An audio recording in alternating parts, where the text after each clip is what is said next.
Welcome to Jurassic Park.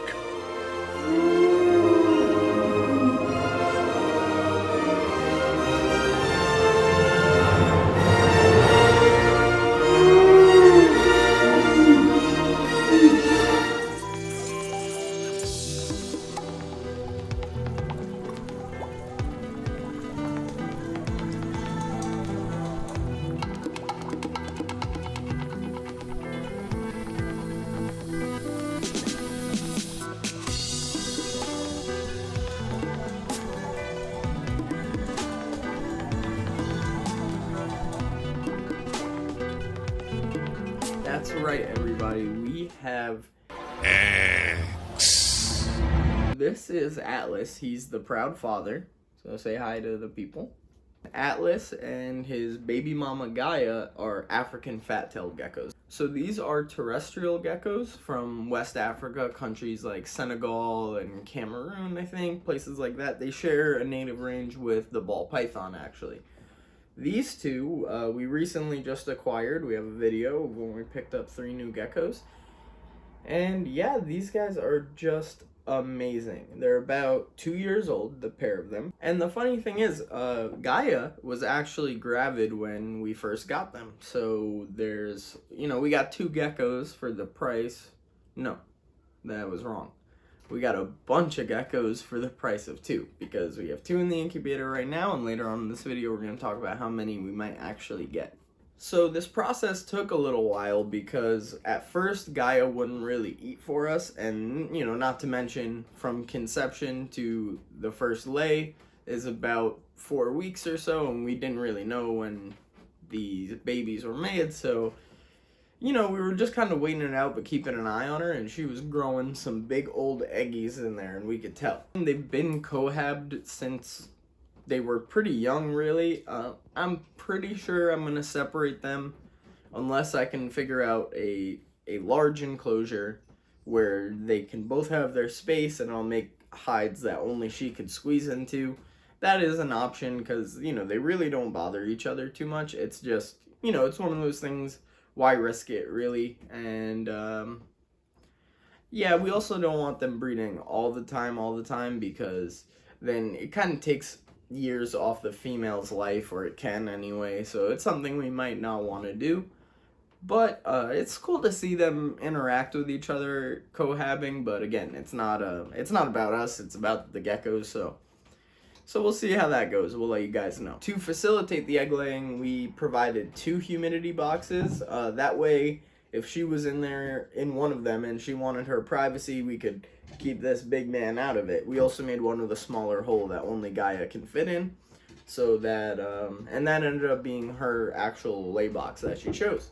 For the humidity boxes, we provide the same coconut coir and sphagnum moss that they live on, but with a higher density of sphagnum moss in there to really keep that moisture in, help them with shedding, and help Gaia with laying eggs. So we're talking a lot about these eggs. So let's talk about what's going to come out of these eggs. Atlas is a stripe, right, which is a dominant gene, but Gaia doesn't have the stripe. So 50% chance on each baby that they'll come out with this stripe here. And Atlas is also heterozygous, meaning he carries the gene for the ghost morph and the patternless morph. So that means every baby is going to be possibly heterozygous for that as well. Gaia, on the other hand, is a stinger, which basically just refers to this little band that goes next to her butt and kind of comes to a point between her legs, kind of looking like a stinger on a bee or something like that. So all the babies are going to be 100% heterozygous for stinger as well. So half the babies should come out looking like him with this stripe, and half of them are going to look basically just like this without the stripe. But that's okay, because they are just amazing little creatures either way. And I'm really just enamored with these geckos, because I really love leopard geckos. But these are like a much more chill version of a leopard gecko. And, kind of that earthy vibe, with these browns and whites and everything. It's just, they are awesome.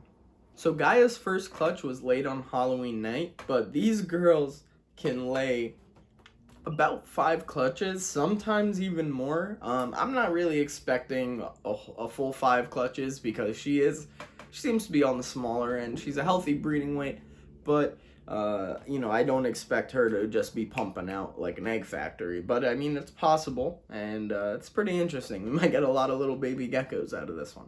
And these clutches, now that she's laid the first one, will be laid every 10 to 25 days. It kind of depends on the temperature and everything like that. It stays pretty warm in here, so I'm assuming that we're going to see them in about 2 weeks' time from Halloween. So about a week from now, actually, that'll be pretty fun. And now we're going to talk about how we're setting these eggs up for incubation. So once we found the eggs, we left them right where they are, kind of brushed the dirt off of them, and I marked them right in there. The reason you want to mark the eggs to see what side is up, basically you're marking the top of the egg, is that after the first 24 hours, the embryo inside the egg will actually attach itself to the side where there's the air pocket in the egg.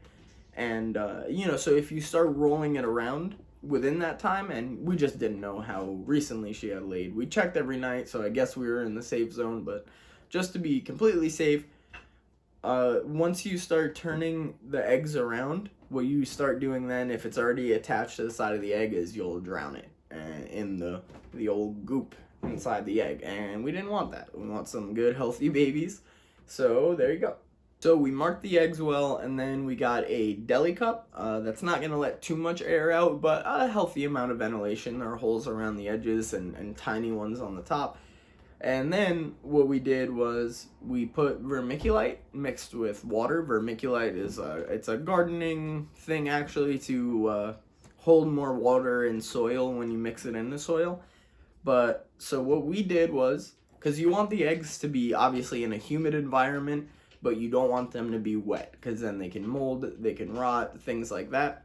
So you set up the vermiculite so that there's enough water in it to where you can squeeze it and it clumps and keeps its shape, but no water drips out, no excess water. And then to be extra careful about not rolling the eggs around, we even dug out 2 little divots so that the eggs can be placed in there, and kind of, so even if something happened where the cup got tilted or something like that, they wouldn't really roll, they would just kind of bump up against the side of the divot, kind of like guardrails. We're trying to take every precaution possible because this is our first clutch of eggs, and we are just excited to see these babies pop out here. Finally, we have a thermostat regulating the heat inside the deli cup. And so we made sure that probe actually got in the deli cup, so we know exactly the temperature that the eggs are experiencing inside. So something that's really cool about a lot of gecko species is they're actually temperature sex determinate. So what that means is that if, there are certain temperatures where you can, it's not a guarantee ever, but you can get a pretty good idea. You'll get mostly females or mostly males, depending on the temperature. For females, you're looking at like 82 to 85 degrees, it seems. You're going to get mostly females. And then to get mostly males, it looks like about 88 degrees to about 90 degrees. The temperature will also determine the incubation time. So it's kind of like, if you cook something a little extra hot, it's going to be done quicker than if it's cold, right? So with that range of about 82 to 85 degrees, you're going to look at hatching those babies out about 55 days after they're laid.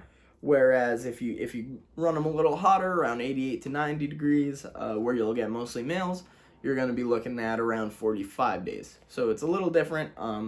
For us, we are running the thermostat dead in the center of safe incubating temperatures. So I'm okay with the mystery of, is it going to be male? Are they going to be female? I really don't care. I just want them to hatch and be healthy. Because another thing is, when you run them too high, so people that might want to see their eggs hatch a lot quicker, what'll happen is there are like all kinds of defects and stuff when you get out of that safe range. You're not going to really have a problem at like 89 degrees, but it seems like people that try to incubate at higher temperatures and that realize that the babies come out maybe deformed, different kinds of issues. And so for our incubator, it's so fancy schmancy. What we did was we just took a Coleman cooler, right? Think about a barbecue, right? That blue cooler with the white lid. And we ran heat tape all around it on the inside. and put water bottles in there too, because water holds temperature longer than air does. So, you know, if there was any kind of malfunction, or if we didn't realize it got unplugged or the thermostat stopped working, we'd still have just, those extra crucial seconds to get back and make sure that everything's back in order. So all we really did to get the heat tape in there and the probe for the thermostat is we just drilled a hole in the side down towards the bottom, because heat rises anyway, so we're not letting a bunch of heat out. And then once we were done running the cords through and all that, I sprayed it with some gap filler, some good stuff, gaps and cracks, I think it's called. So that way it's still insulated, even though I had to blow a big hole in the side of it. But yeah, so the temperature's been holding steady. We're using a VivaSun thermostat, like we mentioned in Billy's video here about our new house, and it's a good product. It's running, so we have it set at 85, again, dead center in that incubation range that's safe. So it's going, perfect, about 84.3, and then it starts heating back up to about 86.1 and back and forth. So no worries there, and we're just excited. We'll probably see them in about 50 days. So guys, that's gonna do it for the meat of today's video. Again, I just have to reiterate, we are so excited to have these eggs. I remember in about, I think it was probably 3rd grade, our teacher had ducks and stuff, so she brought an incubator in and let us kind of watch the process of these ducks hatching, and I remember it was just, I was enamored. I couldn't believe it, you know what I mean? Because you hear, yeah, eggs, and then eggs hatch and stuff, but to like see the eggs and you're like, oh my goodness, a baby's gonna come out of there, and then eventually they do. And that again with my love for reptiles I was just so excited to finally get a clutch. The only other pair that we have, if I'm not mistaken, is Billy and Trips. And snakes grow slow. They need a little more time. They need probably another couple years before they're at breeding size. So actually, we didn't want to breed leopard geckos because there are enough leopard geckos in the world and leopard gecko breeders. So African fat tails were definitely something that caught our attention, and we definitely wanted to breed them.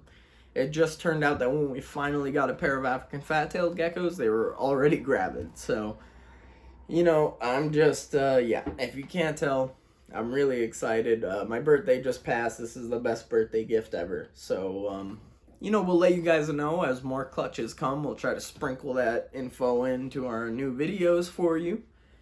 And, Atlas, you got anything for them? Oh, I think, here, he's going to tell you something. Like and subscribe. So, yeah, guys, have a great day. This is going to be really fun. We're going to keep you guys updated. And, yeah, we'll see you next time.